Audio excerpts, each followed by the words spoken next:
আচ্ছা, আপনি কি মনে করেন ডেঙ্গু মানুষ থেকে মানুষে ছড়ায়, কিংবা প্রচন্ড জ্বর না হলে আপনি safe? Let's break myth from science.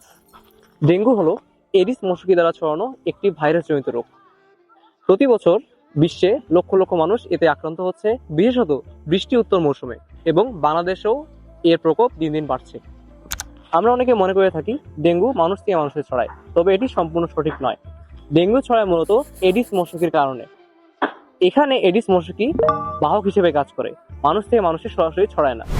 যখন কোনো এডিস মশা আক্রান্ত ব্যক্তির রক্ত খায়, ভাইরাসটি এডিস মশার আন্তরিক অংশে প্রবেশ করে এবং সেখানেই বংশবিস্তার করতে থাকে। পরবর্তীতে এটি মশকির সেলেভারি গ্ল্যান্ডে চলে যায়। পরবর্তীতে সেই মশা আরেকজনকে কামড়ালে লালার মাধ্যমে ভাইরাসটি তার শরীরে প্রবেশ করে। আবার আমাদের মধ্যে অনেকেই মনে করে থাকে ডেঙ্গু হলে অবশ্যই উচ্চমাত্রার জ্বর হবে।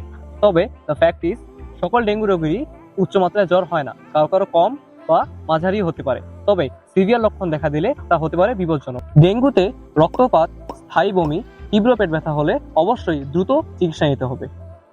আবার অনেকে মনে করে ডেঙ্গুতে অ্যাসপিরিন কিংবা আইবুপ্রোফেন খেলে ভালো হয়, কিন্তু অনেকে জানে না অ্যাসপিরিন কিংবা আইবুপ্রোফেন মূলত একটি ভ্যাসোডাইলেটর। তারা রক্তক্ষরণের মাত্রাকে বাড়িয়ে দেয়। আবার অনেকেই মনে করে থাকেন ডেঙ্গু একবার হলে জীবনের কখনো হয় না, কিন্তু এটা সত্যি নয়। ডেঙ্গুর 4টি ভেরিয়েন্ট আছে, তো একটি হলেও বাকি 3টি হওয়ার সম্ভাবনা কিন্তু রয়েই যায়।